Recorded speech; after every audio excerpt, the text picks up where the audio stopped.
पालकी पालकी रविदास बैठ्यो आए, साचे स्वामी मिलन को आनंद के होना जाए।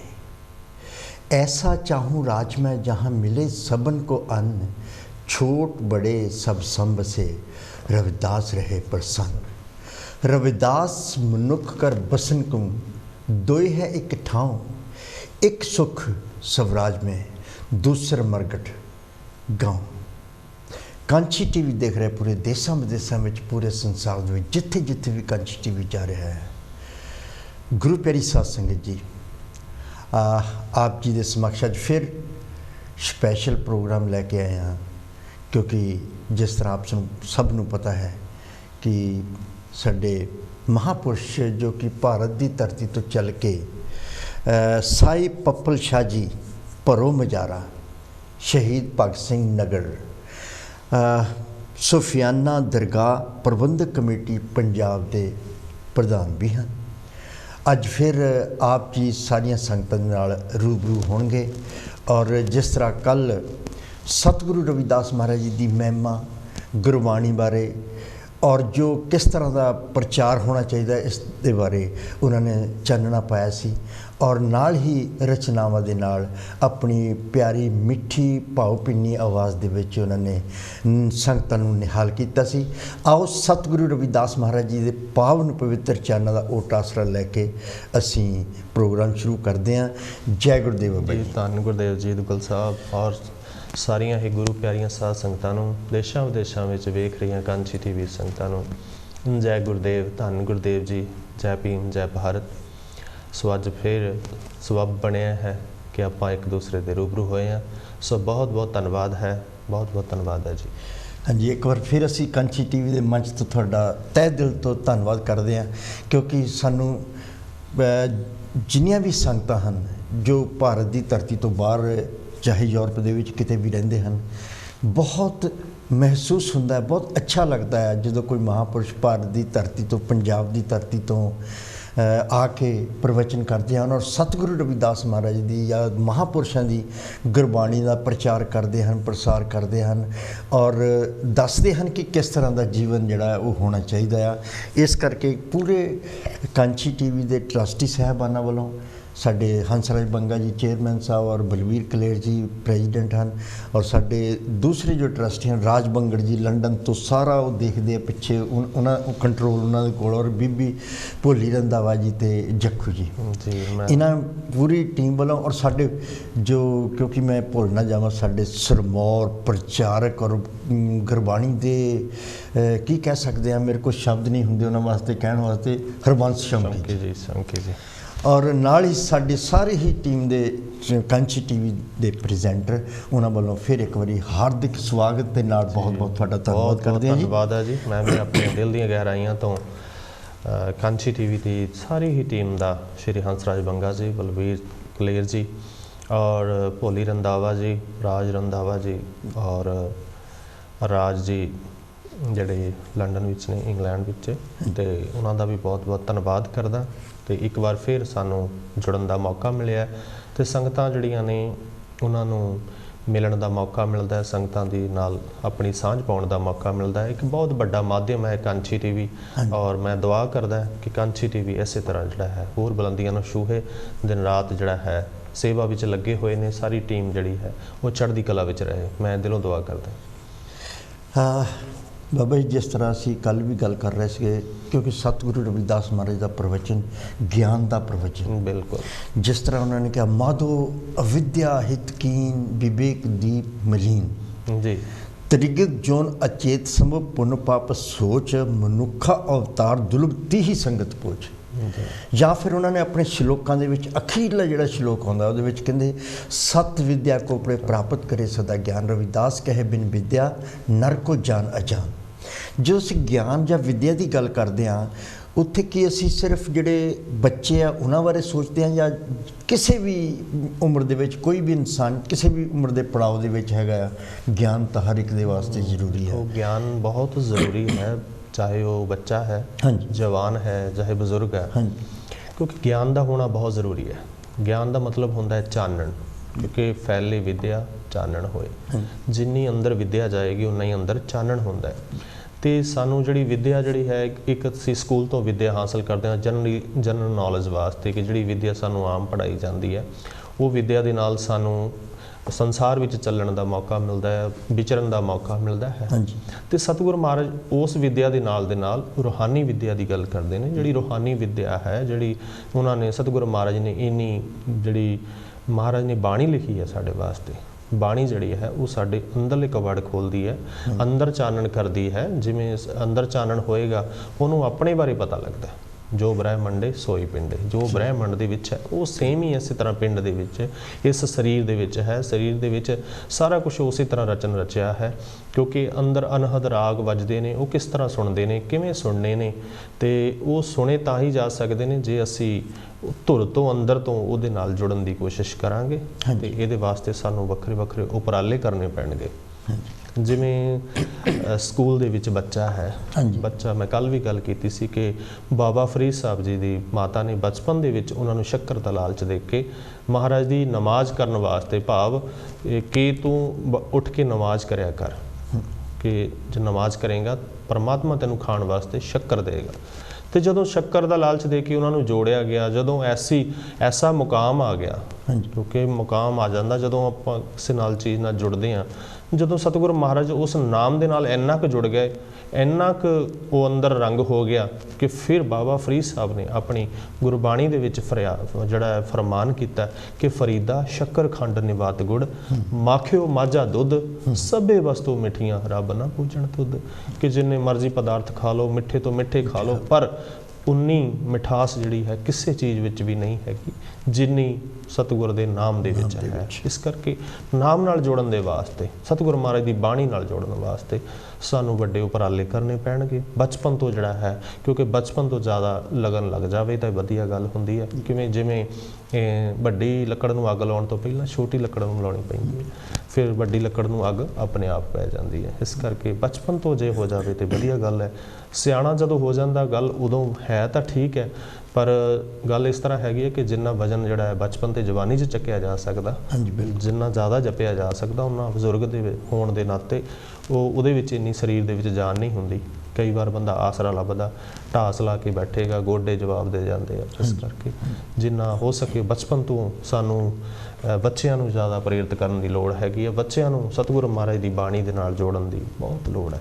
ਹਾਂਜੀ, ਬਾਕੀ ਜਦੋਂ ਆਪਣੇ ਪੰਜਾਬ ਦੇ ਵਿੱਚ ਜਾਂ ਭਾਰਤ ਦੀ ਕਿਸੇ ਵੀ ਜਗ੍ਹਾ 'ਤੇ ਜਦੋਂ ਗੁਰੂ ਘਰ ਖੁੱਲ੍ਹਦੇ ਹਨ, ਅਤੇ ਕੀ ਸਾਨੂੰ ਚਾਹੀਦਾ ਕਿ ਉੱਥੇ ਨਾਲ ਬੱਚਿਆਂ ਨੂੰ ਵੀ ਪ੍ਰੇਰਿਤ ਕਰਕੇ ਗੁਰਬਾਣੀ ਦੇ ਨਾਲ, ਗੁਰਮੁਖੀ ਦੇ ਨਾਲ ਜੋੜਨਾ ਚਾਹੀਦਾ, ਜਾਂ ਕਿਸ ਤਰ੍ਹਾਂ ਕੀਰਤਨ ਦੇ ਨਾਲ, ਸ਼ਬਦ ਦੇ ਨਾਲ? ਜੀ, ਬੱਚਿਆਂ ਬਹੁਤ ਵੱਡੀ ਗੱਲ ਹੈ ਕਿ ਜਦੋਂ ਗੁਰੂ ਘਰ ਬਣਦੇ ਨੇ, ਗੁਰੂ ਘਰ ਦੇ ਵਿੱਚ ਇਹ ਬਹੁਤ ਇੱਕ ਜ਼ਰੂਰੀ ਹੈ ਕਿ ਉੱਥੇ ਜਿਹੜਾ ਹੈ ਸਤਿਗੁਰੂ ਮਹਾਰਾਜ ਦੀ ਗੁਰਬਾਣੀ ਦਾ ਉਚਾਰਨ ਕਰਨ ਵਾਸਤੇ ਜਿਹੜੀ ਸੰਗੀਤ ਦੀ ਵਿਦਿਆ ਵੀ ਨਾਲ ਹੋਣੀ ਬਹੁਤ ਜ਼ਰੂਰੀ ਹੈ। ਕਿਉਂਕਿ ਸੰਗੀਤ ਦੇ ਨਾਲ ਜਿਹੜਾ ਹੈ ਇੱਕ ਪਰਮਾਤਮਾ ਨੂੰ ਮਿਲਣ ਦਾ ਇੱਕ ਬਹੁਤ ਸੌਖਾ ਤਰੀਕਾ ਹੈ। ਕਿਉਂਕਿ ਜਿੰਨੇ ਵੀ ਮਹਾਂਪੁਰਸ਼ ਆਏ ਉਹਨਾਂ ਨੇ ਬਾਣੀ ਨੂੰ ਗਾਇਆ, ਔਰ ਰਾਗਾਂ ਦੇ ਵਿੱਚ ਬਾਣੀ ਲਿਖੀ ਹੈ। ਬਿਲਕੁਲ, ਕਿ 31 ਰਾਗਾਂ ਦੇ ਵਿੱਚ ਜਿਹੜੀ ਸਾਰੀ ਹੀ ਬਾਣੀ ਜਿਹੜੀ ਹੈ ਉਹ ਅੰਕਿਤ ਕੀਤੀ ਗਈ ਹੈ, ਅਤੇ ਹਰ ਇੱਕ ਮਹਾਂਪੁਰਸ਼ ਨੇ ਬਾਣੀ ਨੂੰ ਰਾਗਾਂ ਦੇ ਵਿੱਚ ਲਿਖਿਆ ਹੈ। ਅਤੇ ਸਤਿਗੁਰੂ ਨਾਨਕ ਦੇਵ ਜੀ ਦੇ ਨਾਲ ਭਾਈ ਮਰਦਾਨਾ ਜੀ, ਉਹਨਾਂ ਨੇ ਰਬਾਬ ਵਜਾ ਕੇ ਬਾਣੀ ਨੂੰ ਗਾ ਕੇ, ਕਿਉਂਕਿ ਜਦੋਂ ਅਸੀਂ ਬਾਣੀ ਨੂੰ ਸੁਣਦੇ ਹਾਂ ਉਹ ਸਾਡੇ ਧੁਰ ਅੰਦਰ ਤੱਕ ਅਸਰ ਕਰਦੀ ਹੈ। ਸੰਗੀਤ ਦਾ ਬਹੁਤ ਜਿਹੜਾ ਪਰਮਾਤਮਾ ਨੂੰ ਮਿਲਣ ਦੇ ਵਿੱਚ ਬਹੁਤ ਵੱਡਾ ਇੱਕ ਰੋਲ ਹੈ। ਜਿਵੇਂ ਕੁਦਰਤ ਹੈ, ਕੁਦਰਤ ਵੀ ਇੱਕ ਸੰਗੀਤ ਪੈਦਾ ਕਰਦੀ ਹੈ, ਚਾਹੇ ਝਰਨਿਆਂ ਦੀ ਹੋਵੇ, ਚਾਹੇ ਹਵਾ ਪੌਣ ਵਗਦੀ ਹੈ, ਚਾਹੇ ਬੱਦਲਾਂ ਦੀ ਗੜਗੜ ਹੈ, ਇਹ ਵੀ ਇੱਕ ਸੰਗੀਤ ਹੈ। ਔਰ ਪਕਸ਼ੀਆਂ ਦੀ ਚਹਿਚਹਾਟ ਇਹ ਵੀ ਸੰਗੀਤ ਹੈ।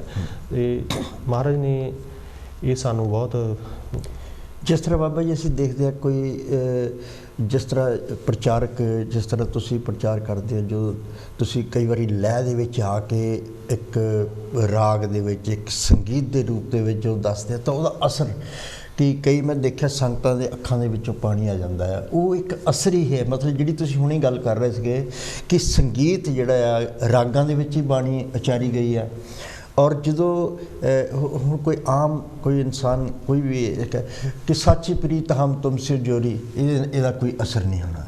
ਪਰ ਜਦੋਂ ਉਹਨੂੰ ਗਾ ਕੇ ਰਾਗੀ ਜਿਹੜੇ ਆ ਸਾਚੀ ਪ੍ਰੀਤ ਸਾਚੀ, ਉਹ ਜਿਹੜੀ ਚੀਜ਼ ਹੈ ਨਾ ਉਹਦੇ ਨਾਲ ਅਸਰ ਜਿਹੜਾ ਆ ਉਹ ਜ਼ਿਆਦਾ ਹੁੰਦਾ।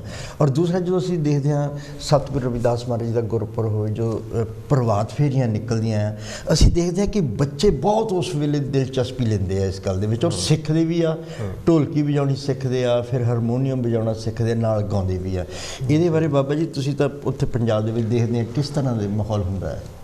ਦੇਖੋ, ਇੱਕ ਬਹੁਤ ਵਧੀਆ ਉਸ ਵੇਲੇ ਮਾਹੌਲ ਹੁੰਦਾ ਹੈ ਕਿ ਜਿਸ ਵੇਲੇ ਪ੍ਰਭਾਤ ਫੇਰੀ ਨਿਕਲਦੀ ਹੈ, ਬੱਚਿਆਂ ਦੇ ਅੰਦਰ ਬਹੁਤ ਉਤਸ਼ਾਹ ਹੁੰਦਾ ਹੈ ਅਤੇ ਬੱਚਿਆਂ ਨੂੰ ਜੋੜਨ ਦਾ ਇੱਕ ਤਰੀਕਾ ਵੀ ਹੈ ਕਿ ਉਸ ਸਮੇਂ ਬੱਚੇ ਜਿਹੜੇ ਆ ਉਸ ਸਮੇਂ ਦੀ ਲਗਨ ਲੱਗਦੇ ਹਨ। ਪਹਿਲਾਂ ਵੀ ਉਹੀ ਗੱਲ ਕੀਤੀ ਕਿ ਬਚਪਨ ਤੋਂ ਜਿਹੜੀ ਲਗਨ ਲੱਗਦੀ ਹੈ ਉਹ ਧੁਰ ਤੱਕ ਜਾਣ ਦਾ ਉਪਰਾਲਾ ਇੱਕ ਸਾਧਨ ਬਣ ਜਾਂਦੀ ਹੈ। ਤੋ ਸਾਨੂੰ ਜਿਹੜਾ ਚਾਹੀਦਾ ਹੈ ਕਿ ਬੱਚਿਆਂ ਨੂੰ ਉਸ ਸਮੇਂ ਸਾਨੂੰ ਲੋੜ ਹੈ ਕਿ ਜਿਹੜੇ ਵੀ ਪ੍ਰਭਾਤ ਫੇਰੀ ਦੇ ਸੰਚਾਲਕ ਹੁੰਦੇ ਨੇ ਉਹ ਜਿਹੜੇ ਆ ਉਹ ਉਸ ਤੋਂ ਬਾਅਦ ਵੀ ਕੁਛ ਪਰੰਪਰਾ ਇਸ ਤਰ੍ਹਾਂ ਦੀ ਤੋਰ ਕੇ ਰੱਖਣ, ਜਾਂ ਸ਼ਾਮ ਨੂੰ ਜਾਂ ਸਵੇਰ ਨੂੰ ਥੋੜ੍ਹਾ ਸਮਾਂ ਜਿਹੜਾ ਬੱਚਿਆਂ ਨੂੰ ਦੇਣ। ਇਹ ਨਾ ਹੋਵੇ 5-7 ਦਿਨ ਅਸੀਂ ਪ੍ਰਭਾਤ ਫੇਰੀ ਕੱਢ ਲਈ ਆ, ਉਸ ਤੋਂ ਬਾਅਦ ਅਸੀਂ ਜੁੜ ਨਾ ਸਕੀਏ। ਸੋ ਸਾਡੇ ਜਿਹੜਾ ਇਹ ਨਗਰ ਦੀ ਖਾਸ ਜਿਹੜੀ ਹੈ ਪ੍ਰਾਪਤੀ ਹੈਗੀ ਆ, ਸਤਿਗੁਰੂ ਬਾਬਾ ਮੇਲਾ ਰਾਮ ਜੀ ਮਹਾਰਾਜ ਜੀ ਦਾ ਜਿਹੜਾ ਡੇਰਾ ਹੈ ਉਹਦੇ ਵਿੱਚ ਜਿਹੜੀ ਹੈ ਬਕਾਇਦਾ ਸਤਿਗੁਰੂ ਰਵਿਦਾਸ ਮਹਾਰਾਜ ਦੇ ਨਾਮ 'ਤੇ ਸਕੂਲ ਜਿਹੜਾ ਹੈ ਉਹ ਬਣਿਆ ਹੋਇਆ, ਜਿੱਥੇ ਵਿੱਦਿਆ ਮਿਲਦੀ ਆ ਭਰੋ ਮਜ਼ਾਰਾ ਦੇ ਵਿੱਚ। ਮਾਨਯੋਗ ਸਾਡੇ ਸਨਮਾਨਯੋਗ ਸੰਤ ਕੁਲਵੰਤ ਰਾਮ ਜੀ ਮਹਾਰਾਜ ਜੀ ਜਿਹੜੇ ਸਾਧੂ ਸੰਪਰਦਾਇ ਸੁਸਾਇਟੀ ਦੇ ਪੰਜਾਬ ਦੇ ਪ੍ਰਧਾਨ ਵੀ ਨੇ, ਉਹਨਾਂ ਵੱਲੋਂ ਬਹੁਤ ਵੱਡਾ ਉਪਰਾਲਾ ਕੀਤਾ ਜਾ ਰਿਹਾ। ਨਾਲ ਸੰਗੀਤ ਦੀ ਸਿੱਖਿਆ ਵੀ ਦਿੱਤੀ ਜਾਂਦੀ ਹੈ ਔਰ ਬੱਚੇ ਜਿਹੜੇ ਆ ਕੇ ਉੱਥੇ ਜੁੜਦੇ ਆ, ਔਰ ਬੱਚੇ ਜਿਹੜੇ ਆ ਅੱਗੇ ਇਸ ਸੰਗੀਤ ਦੇ ਮਾਧਿਅਮ ਦੇ ਨਾਲ ਜਿੱਥੇ ਮਹਾਰਾਜ ਦੇ ਨਾਲ ਜੁੜਨਗੇ ਉੱਥੇ ਇੱਕ ਉਹਨਾਂ ਨੂੰ ਵੱਡੀ ਪ੍ਰਾਪਤੀ ਹੁੰਦੀ ਹੈ ਕਿ ਉਹ ਦੇਸ਼ਾਂ ਵਿਦੇਸ਼ਾਂ ਦੇ ਵਿੱਚ ਜਾ ਕੇ ਫਿਰ ਆਪਣਾ ਜਿਹੜੇ ਸਤਿਗੁਰੂ ਮਹਾਰਾਜ ਦੇ ਨਾਮ ਦੇ ਨਾਲ ਜੁੜੇ ਰਹਿਣਗੇ ਅਤੇ ਕਿਤੇ ਨਾ ਕਿਤੇ ਜਿਹੜਾ ਹੈ ਉਹ ਰੱਬ ਦੀ ਜਿਹੜੀ ਗੱਲ ਉਹਨਾਂ ਦੇ ਅੰਦਰ ਚੱਲਦੀ ਰਹੇਗੀ।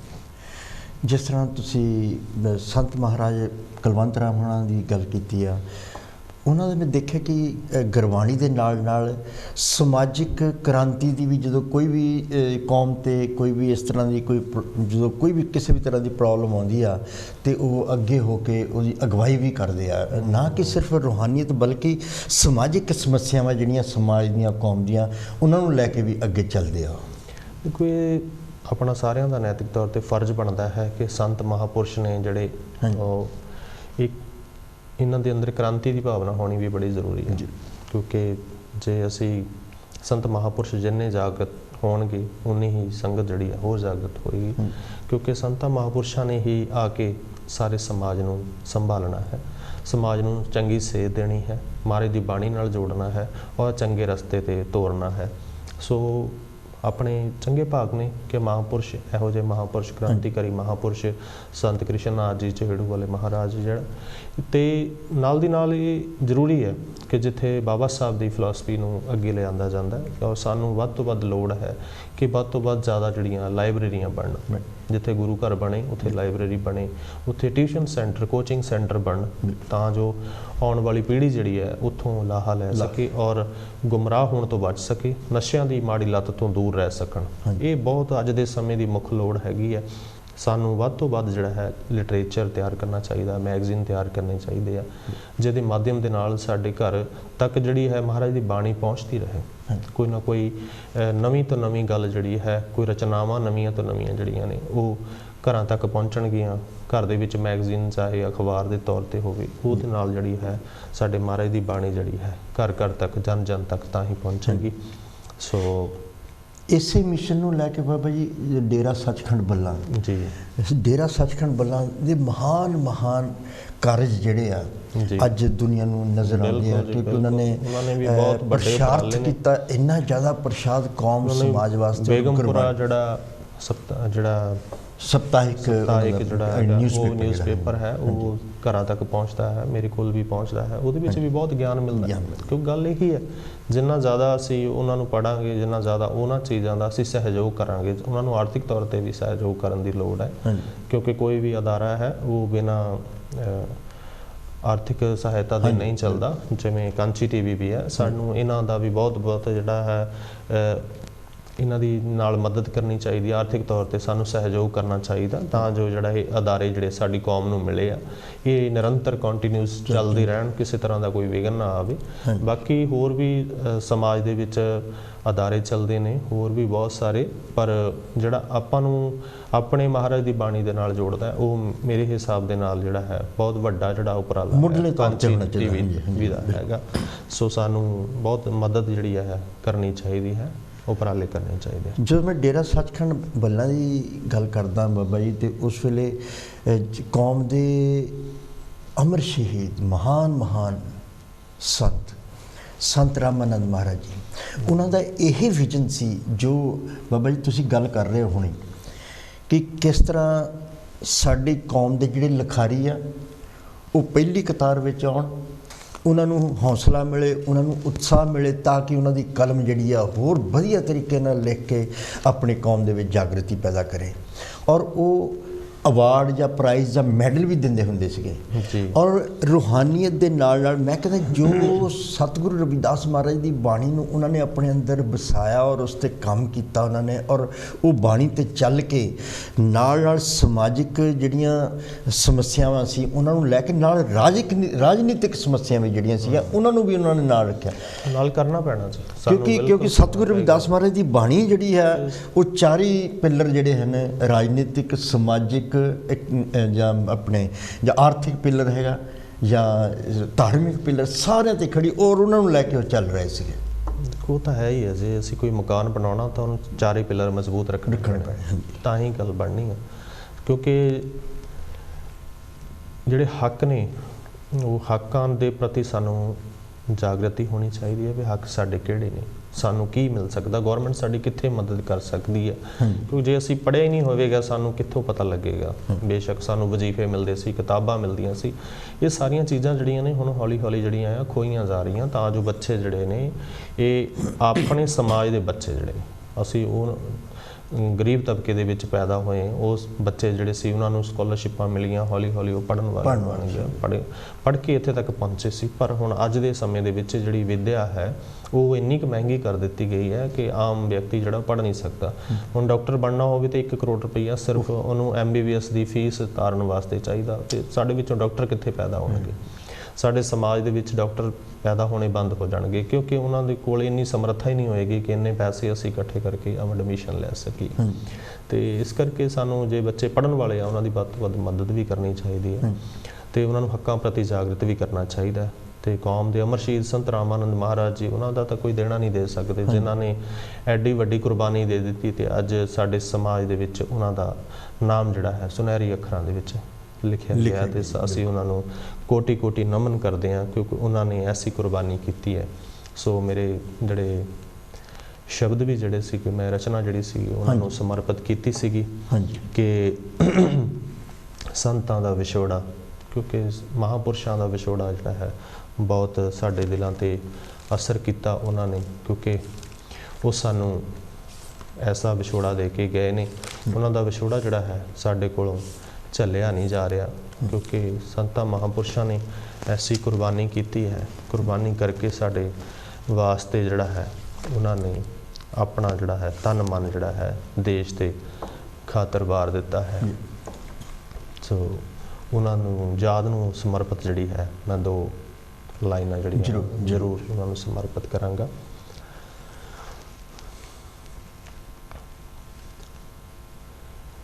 ਕਿੱਥੇ ਜਾ ਕੇ ਛਿਪ ਗਿਓ ਅਰਸ਼ਾਂ ਦੇ ਤਾਰਿਆ, ਸੰਤਾਂ ਦਾ ਵਿਛੋੜਾ ਸਾਥੋਂ ਜਾਵੇ ਨਾ ਸਹਾਰੇ, ਸੰਤਾਂ ਦਾ ਵਿਛੋੜਾ ਸਾਥੋਂ ਜਾਵੇ ਨਾ ਸਹਾਰੇ। ਯਾਦਾਂ ਤੇਰੀਆਂ ਨੇ ਸਾਨੂੰ ਪਲ ਪਲ ਆਉਂਦੀਆਂ, ਅੱਖੀਆਂ ਚੋਂ ਨੀਰ ਮੇਰੇ ਰਹਿੰਦੀਆਂ ਬਹਾਉਂਦੀਆਂ। जालिम सी लोकी जिना कह रही गुजारिया संतां दा विछोड़ा साथों जावे ना सहारिया। धरती बयाना देवी रोवे कुरलावे जी आखदा मजारे वाला जाद तेरी आवे जी। देना तेरा देनी होना गुरा दे प्यारिया संतां दा विछोड़ा साथों जावे ना सहारिया। किन्ने दुख सह गए तुसी कौम नू जगाउण लई पूरी दुनिया है लगी सानू ते हराउण लई। सच जी दे पल्ले ओ तां कदे भी नहीं हारिया संतां दा विछोड़ा साथों जावे ना सहारिया। गुरां दा विछोड़ा साथों जावे ना सहारिया।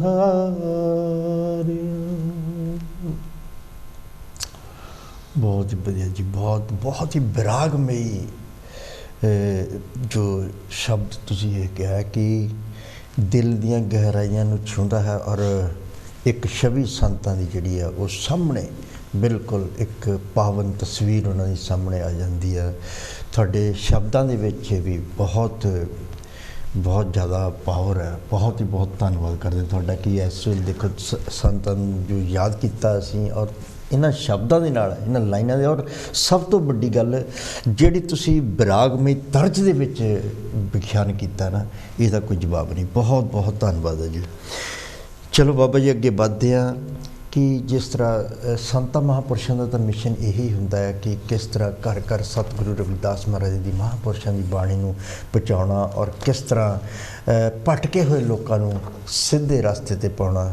और गुरु की लोड़ बाबा जी किद्दां महसूस हुंदी है, किद्दां की कहना चाहुंदे तुसीं एक शब्द आ सतगुरु जी।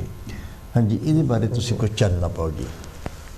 गुरु महाराज की लोड़ सानू जिंदगी दे विच गुरु दे बिना साडी जिंदगी अधूरी है। पहली मां गुरु, फिर साडा अध्यापक गुरु, फिर साडा रूहानी गुरु जिहड़ा सानू रूहानी ताकत दे नाल जोड़दा है, जो सानू ज्ञान करवाउंदा है। गुरु का होना बड़ा जरूरी है। ये तीनों चीज़ां मां चों भी मिल सकदियां ने, अध्यापक दे विचों भी मिल सकदियां ने। जे अध्यापक भी रूहानी ताकत दे नाल जुड़िया होवे सानू बिल्कुल उस नाल जोड़ सकदा है। तो रूहानी गुरु दे विच तां ये सारा कुछ हुंदा ही है, क्योंकि असी उन्हां दे कोलों ये चीज़ लैनी हुंदी है। रूहानी गुरु का होना बड़ा जरूरी है, क्योंकि गुर बिन घोर अंधार गुर बिन समझ ना आवे, गुर बिन सुरत न सिद्ध गुर बिन मुक्त न पावे। क्योंकि गुरु दे बिना घोर अंधार आ, अंदर हनेरा आ, गुर बिन समझ ना आवे। सानू गुरु दे बगैर समझ नहीं आउंदी किहड़े रस्ते ते चलना है, सानू किहड़े रस्ते ते चलना चाहिदा है। क्योंकि गुरु ही सानू सही सिक्ख्या दिंदा है, गुरु ही साडा मार्गदर्शक बनदा है, गुरु सानू दसदा है। जिवें सतगुरु गुरु रविदास महाराज उन्हां ने पहला किरत कीती है, देखो जोड़े गंढे है, उन्होंने किरत दे नाल नाल नाम जपिया। गुरु ऐसा होवे जिहड़ा नाल नाल किरत करे, किरत करके घर दा पालन पोषण करे और नाल दे नाल समाज की सेवा करे। और गुरु जिहड़ा है माया तो मुक्त होवे, दुनियावी माया तो मुक्त होवे, क्योंकि उन्होंने दुनियावी माया नाल कोई ज़्यादा मोह ना होवे। वैसे लोड़ पैंदी है माया दी, पर माया दा बहुता ज़्यादा उहदे मन दे विच ऐसा ख्याल ना होवे। क्योंकि गुर कुंजी पाहो निवल मन कोठा तन शत, नानक गुर बिन मन का ताक ना उगड़े अवर ना कुंजी हाथ। कि सतगुर महाराज कहते कि गुर कुंजी पाहो निवल मन कोठा तन शत। ਤਨ ਜਿਹੜਾ ਹੈ ਛੱਤ ਹੈ, ਮਨ ਕੋਠਾ ਹੈ। ਇਹਦੇ ਅੰਦਰ ਜਾਣ ਵਾਸਤੇ ਗੁਰੂ ਦੇ ਕੋਲ ਚਾਬੀ ਹੈ, ਗੁਰੂ ਕੋਲ ਚਾਬੀ ਹੈ। ਜਦੋਂ ਤੱਕ ਸਾਨੂੰ ਉਹ ਚਾਬੀ ਨਹੀਂ ਮਿਲੇਗੀ, ਇਸ ਕੋਠੇ ਦੇ ਅੰਦਰ ਜਾਣ ਦਾ ਸਾਨੂੰ ਮੌਕਾ ਨਹੀਂ ਮਿਲੇਗਾ। ਇਹਦੇ ਅੰਦਰ ਮੌਕਾ ਤਾਂ ਹੀ ਮਿਲੇਗਾ ਜਿਸ ਉਹ ਚਾਬੀ ਮਿਲ ਜਾਵੇ। ਗੁਰੂ ਮਹਾਰਾਜ ਦੇ ਕੋਲ ਚਾਬੀ ਹੈ। ਗੁਰੂ ਮਹਾਰਾਜ ਸਾਨੂੰ ਕਿਰਪਾ ਕਰਦੇ ਨੇ, ਬਖਸ਼ਿਸ਼ ਕਰਦੇ ਨੇ। ਹਰ ਇੱਕ ਵਿਅਕਤੀ ਜਿਹੜਾ, ਹਰ ਜੀਵ ਜੰਤੂ ਹੈ, ਉਹਨੂੰ ਕਈ ਵਾਰ ਐਵੇਂ ਲੱਗਦਾ ਕਿ ਮੈਂ ਤਾਂ ਬਹੁਤ ਦੁਖੀ ਹਾਂ। ਜਿਵੇਂ ਇੱਕ ਵਾਰ ਦੀ ਗੱਲ ਮੈਂ ਤੁਹਾਡੇ ਨਾਲ ਸਾਂਝੀ ਕਰਨੀ ਚਾਹੁੰਦਾ ਕਿ ਇਹ ਗੱਲ ਸਮਝਾਉਣ ਵਾਸਤੇ ਕੀਤੀ ਗਈ ਹੈ, ਨਾ ਕਿ ਇਸ ਤਰੀਕੇ ਨਾਲ ਹੁੰਦਾ ਹੈ ਕਿ ਇੱਕ ਕਾਂ ਜਿਹੜਾ ਹੈਗਾ ਉਹ ਉੜਦਾ ਉੜਦਾ ਸੰਤਾਂ ਮਹਾਂਪੁਰਸ਼ਾਂ ਦੇ ਕੋਲ ਆਉਂਦਾ ਹੈ। ਆ ਕੇ ਮਹਾਂਪੁਰਸ਼ਾਂ ਨੂੰ ਬੇਨਤੀ ਕਰਦਾ, ਮਹਾਰਾਜ ਮੈਂ ਬੜਾ ਦੁਖੀ ਹਾਂ, ਮੇਰੀ ਜ਼ਿੰਦਗੀ ਨੂੰ ਬਦਲ ਦਿਓ। ਉਹ ਕਹਿੰਦੇ ਤੂੰ ਕਿਉਂ ਦੁਖੀ ਹੈ? ਕਹਿੰਦਾ ਮੈਂ ਆਪਣੇ ਰੰਗ ਤੋਂ ਦੁਖੀ ਹਾਂ, ਮੇਰਾ ਰੰਗ ਵੀ ਕਾਲਾ ਹੈ, ਮੈਨੂੰ ਲੋਕ ਪਸੰਦ ਨਹੀਂ ਕਰਦੇ। ਕਹਿੰਦੇ ਫਿਰ ਦੱਸ ਕੀ ਕਰੀਏ? ਕਹਿੰਦਾ ਜੀ ਮੇਰੀ ਜ਼ਿੰਦਗੀ ਬਦਲ ਦਿਓ, ਮੈਨੂੰ ਹੰਸ ਵਰਗਾ ਬਣਾ ਦਿਓ ਕਿ ਮੈਂ ਚਿੱਟਾ ਹੋ ਜਾਵਾਂ, ਚਕੋਰ ਬਣ ਜਾਵਾਂ, ਐਸਾ ਬਣ ਜਾਵਾਂ। ਮਹਾਂਪੁਰਸ਼ ਕਹਿੰਦੇ ਤੈਨੂੰ ਬਣਾ ਸਕਦੇ ਹਾਂ, ਪਰ ਇੱਕ ਗੱਲ ਹੈ, ਤੂੰ ਜਾ ਕੇ ਉਸ ਹੰਸ ਕੋਲ ਜਾ ਕੇ ਉਹਨੂੰ ਪੁੱਛ ਕੇ ਆ ਤੂੰ ਕਿਵੇਂ ਆ। ਕਾਂ ਜਿਹੜਾ ਹੈ ਉੜਦਾ ਜਾਂਦਾ ਹੈ, ਜਾ ਕੇ ਹੰਸ ਦੇ ਕੋਲ। ਹੰਸ ਉਹਨੂੰ ਪੁੱਛਦਾ ਵੀ ਤੂੰ ਕਿਵੇਂ ਆਇਆ? ਉਹ ਕਹਿੰਦਾ ਮੈਂ ਤੈਨੂੰ ਪੁੱਛਣ ਆਇਆ ਤੂੰ ਜ਼ਿੰਦਗੀ ਦੇ ਵਿੱਚ ਕਿੰਨਾ ਖੁਸ਼ ਹੈ। ਮੈਂ ਚਾਹੁੰਦਾ ਕਿ ਮੈਂ ਵੀ, ਮੇਰੀ ਜ਼ਿੰਦਗੀ ਵੀ ਤੇਰੇ ਵਰਗੀ ਹੋ ਜਾਵੇ। ਤਾਂ ਅੱਗੇ ਹੰਸ ਜਿਹੜਾ ਹੈ ਉਹ ਦੱਸਦਾ ਹੈ, ਭਰਾਵਾ ਮੈਂ ਤਾਂ ਬਹੁਤ ਦੁਖੀ ਹਾਂ, ਮੈਂ ਬਹੁਤ ਦੁਖੀ ਹਾਂ। ਕਹਿੰਦੇ ਕੀ ਹੋਇਆ? ਕਹਿੰਦੇ ਇੱਥੇ ਜਿਹੜੇ ਲੋਕ ਆਉਂਦੇ ਨੇ, ਸੈਰ ਕਰਨ ਵਾਸਤੇ ਆਉਂਦੇ ਨੇ ਸਮੁੰਦਰ ਦੇ ਕੰਢੇ ਤੇ, ਉਹ ਸਿਰਫ ਫੋਟੋਆਂ ਖਿੱਚਦੇ ਨੇ, ਸਾਨੂੰ ਨਹੀਂ ਪਤਾ ਲੱਗਦਾ, ਉਹ ਪਾਣੀ ਦੀਆਂ ਖਿੱਚਦੇ ਨੇ, ਸਾਡੀਆਂ ਖਿੱਚਦੇ ਨੇ, ਸਾਨੂੰ ਕੋਈ ਸੁੱਖ ਨਹੀਂ ਹੈਗਾ, ਸਾਡਾ ਕੋਈ ਆਲਣਾ ਨਹੀਂ, ਕੋਈ ਕੁਝ ਵੀ ਨਹੀਂ ਹੈ, ਅਸੀਂ ਬਹੁਤ ਦੁਖੀ ਹਾਂ। ਉਹ ਕਹਿੰਦਾ ਜੇ ਤੂੰ ਵੀ ਦੁਖੀ ਆ ਭਰਾਵਾ, ਆ ਜਾ ਆਪਾਂ ਚੱਲੀਏ, ਮਹਾਂਪੁਰਸ਼ਾਂ ਦੀ ਸੰਗਤ ਵਿੱਚ ਜਾਂਦੇ ਹਾਂ। ਮਹਾਂਪੁਰਸ਼ਾਂ ਦੇ ਕੋਲ ਆਏ ਆ ਦੋਨੋਂ ਜਣੇ। ਕਹਿੰਦੇ ਕਿੱਦਾਂ ਬਈ, ਤੈਨੂੰ ਹੰਸ ਬਣਾ ਦਈਏ? ਉਹ ਕਹਿੰਦਾ ਨਹੀਂ ਜੀ, ਹੰਸ ਨਾ ਬਣਾਇਓ, ਹੰਸ ਤਾਂ ਪਹਿਲਾਂ ਹੀ ਦੁਖੀ ਹੈ। ਉਹ ਕਹਿੰਦੇ ਫਿਰ ਕੀ ਕਰੀਏ? ਉਹ ਕਹਿੰਦੇ ਵੀ ਸਾਨੂੰ ਇੱਦਾਂ ਕਰੋ, ਸਾਨੂੰ ਤੋਤਾ ਬਣਾ ਦਿਓ। ਉਹ ਕਹਿੰਦੇ ਸ਼ਰਤ ਉਹੀ ਹੈ, ਤੁਸੀਂ ਪਹਿਲਾਂ ਤੋਤੇ ਕੋਲ ਜਾ ਕੇ ਪੁੱਛ ਕੇ ਆਓ ਕਿ ਤੁਹਾਡੀ ਜ਼ਿੰਦਗੀ ਕਿਵੇਂ ਦੀ ਹੈ। ਉਹ ਤੋਤੇ ਨੂੰ ਲੱਭਣ ਵਾਸਤੇ ਜਾਂਦੇ ਨੇ, ਕਾਫੀ ਦੇਰ ਇੱਧਰ ਉੱਧਰ ਲੱਭਦੇ ਨੇ, ਉਹਨਾਂ ਨੂੰ ਤੋਤਾ ਨਜ਼ਰ ਨਹੀਂ ਆਉਂਦਾ। ਇੱਕ ਤੋਤਾ ਨਜ਼ਰ ਆਉਂਦਾ ਤੇ ਉਹਦੇ ਕੋਲ ਉਹ ਬੈਠਦੇ ਨੇ, ਉਹਨੂੰ ਦੱਸਦੇ ਨੇ ਵੀ ਅਸੀਂ ਤੇਰੇ ਕੋਲ ਇਸ ਕਰਕੇ ਆਏ ਹਾਂ ਵੀ ਤੇਰੀ ਜ਼ਿੰਦਗੀ ਕਿਵੇਂ ਚੱਲਦੀ ਹੈ। ਉਹ ਕਹਿੰਦੇ ਭਰਾਵੋ ਮੈਂ ਤੁਹਾਡੀ ਜ਼ਿੰਦਗੀ ਮੈਂ ਆਪਣੀ ਕੀ ਦੱਸਾਂ, ਵੀ ਤੁਸੀਂ ਦੇਖੋ ਕਿੰਨੀ ਦੇਰ ਹੋ ਗਈ ਤੁਹਾਨੂੰ ਲੱਭਦਿਆਂ ਨੂੰ, ਵੀ ਮੈਂ ਤੁਹਾਨੂੰ ਮਿਲਿਆ ਨਹੀਂ।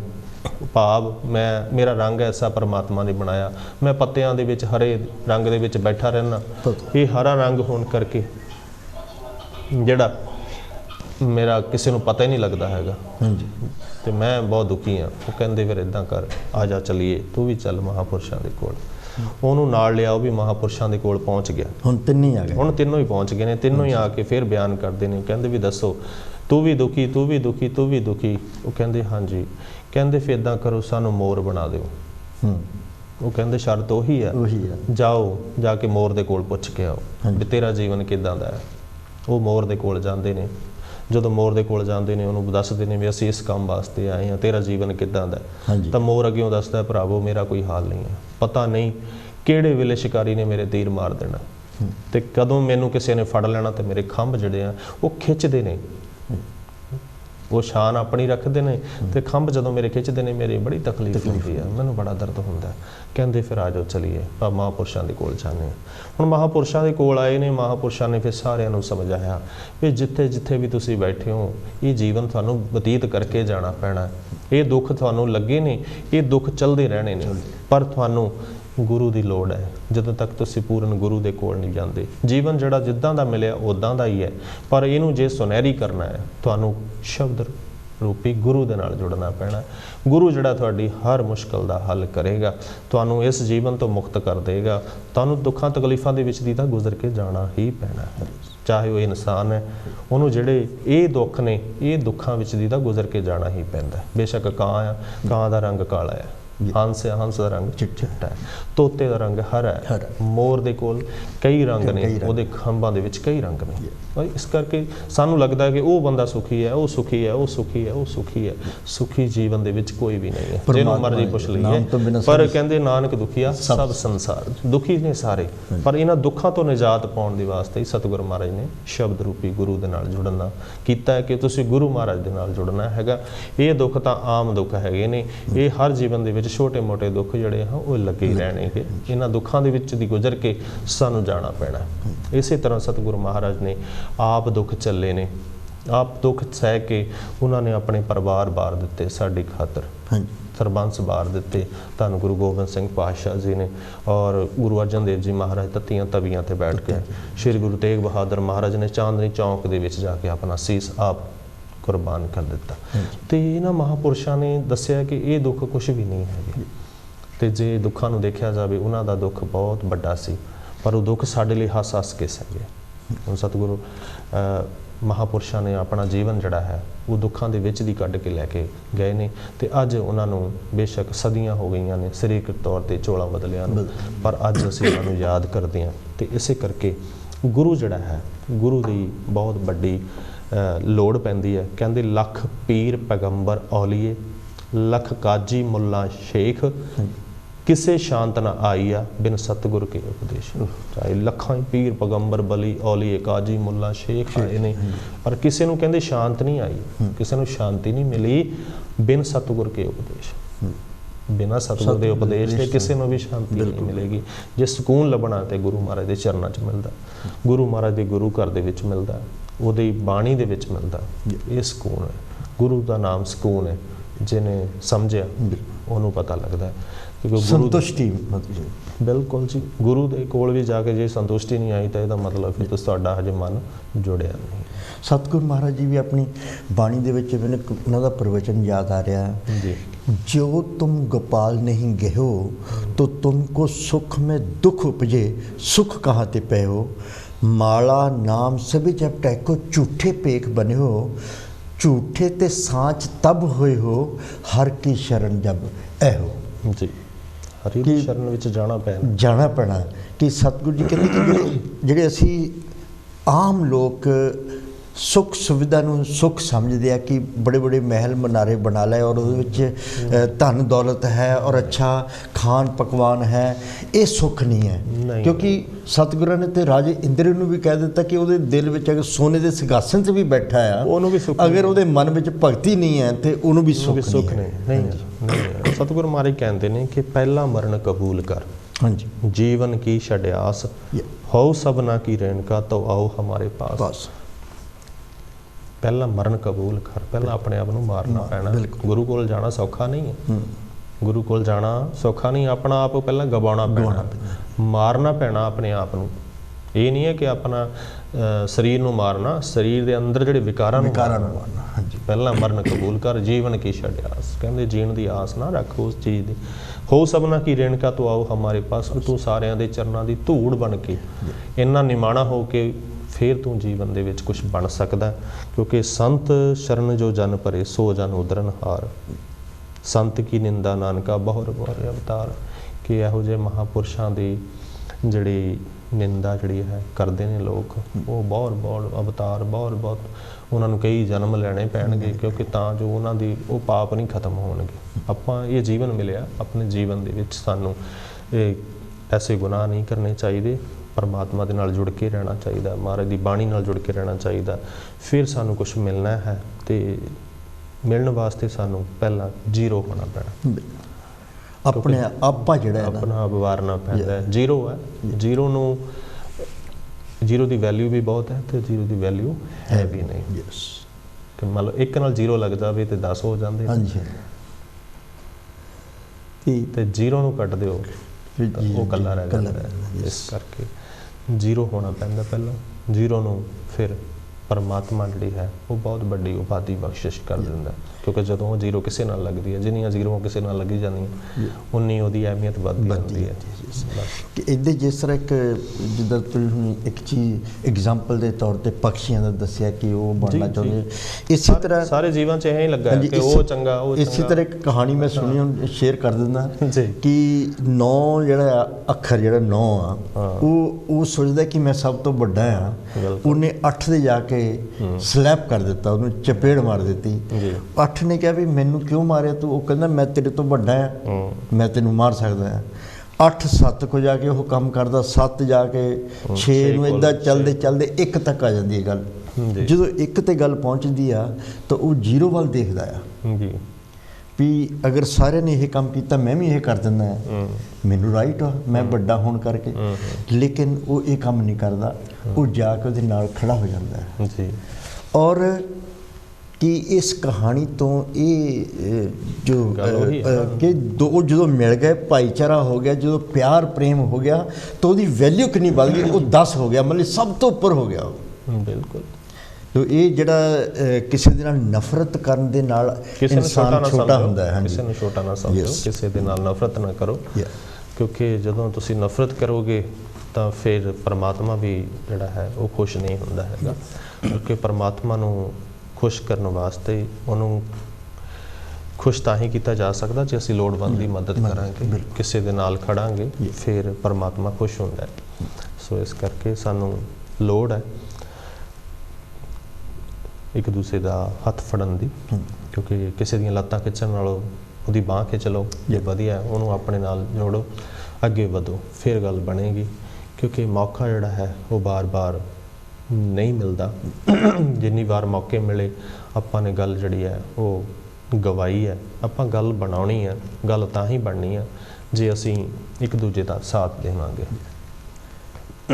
ਔਰ ਬਾਬਾ ਸਾਹਿਬ ਅੰਬੇਡਕਰ ਜੀ ਨੇ ਵੀ ਕਿਹਾ ਪੇ ਬੈਕ ਟੂ ਸੋਸਾਇਟੀ, ਕਿ ਅਗਰ ਕੋਈ ਇਸ ਮੁਕਾਮ 'ਤੇ ਪਹੁੰਚਦਾ ਤਾਂ ਫਿਰ ਉਸ ਨੂੰ ਆਪਣੇ ਸਮਾਜ ਨੂੰ ਦੇਖਣਾ ਹੈ, ਪਿੱਛੇ ਉਹਦੀ ਬਾਂਹ ਫੜ ਕੇ ਅੱਗੇ ਲੈ ਕੇ ਆਉਣਾ ਹੈ। ਅਗਰ ਕੋਈ ਇਨਸਾਨ ਇਹ ਕੰਮ ਨਹੀਂ ਕਰਦਾ, ਉਹਦਾ ਫਿਰ ਜੀਵਨ ਜਿਹੜਾ ਹੈ ਉਹ ਵਿਅਰਥ ਚਲਾ ਜਾਂਦਾ ਹੈ।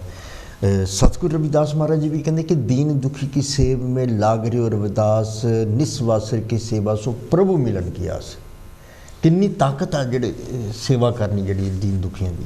ਦੇਖੋ ਪਰਮਾਤਮਾ ਹੈ ਹੀ ਉੱਥੇ। ਹਾਂਜੀ, ਕਹਿੰਦੇ ਕਦੇ ਦਿਲ ਨਾ ਕਿਸੇ ਦਾ ਦੁਖਾਈਏ, ਦਿਲਾਂ ਦੇ ਵਿੱਚ ਰੱਬ ਵਸਦਾ।